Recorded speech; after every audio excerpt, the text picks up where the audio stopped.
चलिए आज बात करते हैं हमारे दिमाग की। ये असल में काम कैसे करता है? आज हम इसी रहस्य से पर्दा उठाने जा रहे हैं। अब जरा इस सवाल पर गौर कीजिए, क्या ये सच हो सकता है कि हमारी जिंदगी हमारे ख्यालों का ही नतीजा है? आइए इस आइडिया को और गहराई से समझते हैं। तो इस पहेली को सुलझाने के लिए हमें सबसे पहले ये समझना होगा कि हमारा मन असल में दो हिस्सों में काम करता है। ये दोनों हिस्से एक टीम की तरह हैं जो मिलकर हमारी दुनिया बनाते हैं। तो जैसा कि इस स्लाइड पर दिख रहा है, हमारे पास दो तरह के मन हैं।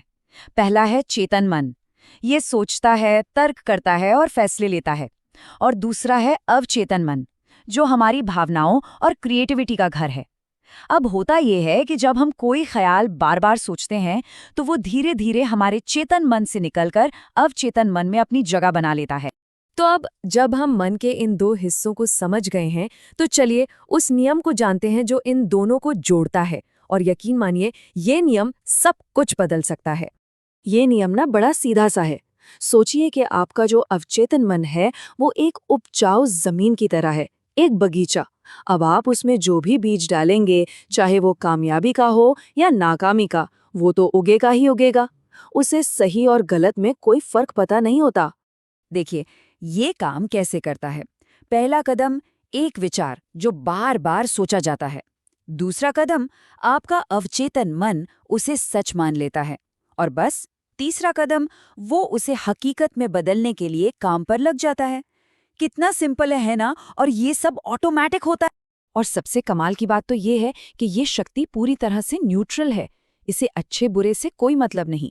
ये एक हथौड़े की तरह है। उससे आप एक खूबसूरत घर भी बना सकते हैं और चाहे तो कुछ तोड़ भी सकते हैं। ये पूरी तरह से इस बात पर निर्भर करता है कि इसका इस्तेमाल कैसे किया जा रहा है। तो अगर हमारा अवचेतन मन इतना शक्तिशाली है और हर बात मान लेता है, तो फिर एक सवाल उठता है, उसे गलत विचारों से बचाता कौन है? कौन है वो पहरेदार जो दरवाजे पर खड़ा है? तो वो है पहरेदार, हमारा चेतन मन। इसका काम एकदम एक सिक्योरिटी गार्ड की तरह है, जो ये तय करता है कि कौन से विचार अंदर उस शक्तिशाली बगीचे में जाएंगे और कौन से नहीं। देखा जाए तो ये हमारा सबसे बड़ा प्रोटेक्टर है। और यहीं हमारी असली ताकत छिपी है, चुनने की ताकत। हम चुन सकते हैं कि हमें क्या सोचना है, क्या महसूस करना है। देखिए, कोई भी बाहरी चीज या किसी और की कही हुई बात हमें तब तक असर नहीं कर सकती जब तक हम खुद उसे अपने मन के अंदर आने की इजाजत ना दें। तो अब सवाल ये उठता है कि हम इस ज्ञान को अपनी रोजमर्रा की जिंदगी में इस्तेमाल कैसे करें। तो चलिए कुछ बहुत ही प्रैक्टिकल तरीकों पर नजर डालते हैं। ये बिल्कुल अपने मन को रीप्रोग्राम करने जैसा है। हर रोज जब भी मन में कोई डर या नेगेटिव ख्याल आए तो उसे फौरन बदल देना है। जैसे अगर मन कहे ये बहुत मुश्किल है, तो खुद से कहना है, नहीं, मैं अपनी अवचेतन शक्ति से सब कुछ कर सकता हूँ। आदतों को बदलना होगा। अब जरा इस अगली स्लाइड को बहुत ध्यान से देखिए। ये एक बहुत ही जरूरी चेतावनी है जिसके बारे में ज्यादातर लोग जानते ही नहीं हैं। जरा सोचिए, जब हम मजाक मजाक में भी कह देते हैं, अरे मेरी तो किस्मत ही खराब है, तो हमारा अवचेतन मन इसे एक ऑर्डर की तरह लेता है। उसे मजाक समझ नहीं आता और वो आपकी किस्मत को सच में खराब करने में जुट जाता है। इसलिए अपने शब्दों का चुनाव बहुत बहुत सावधानी से करना है, मजाक में भी। तो इस सब का मतलब क्या है? इस सारी जानकारी से हम क्या सीख सकते हैं? इसका सार क्या है आखिर? ये कहावत सब कुछ कह देती है।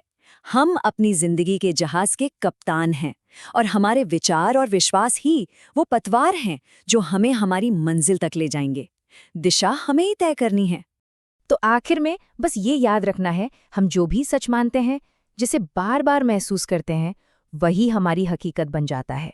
तो समझदारी से चुनना होगा, अच्छी और पॉजिटिव चीजों को चुनना होगा। तो आज का आखिरी सवाल ये है, हमारा मन तो हमेशा कुछ ना कुछ बना रहा है, इस पल भी।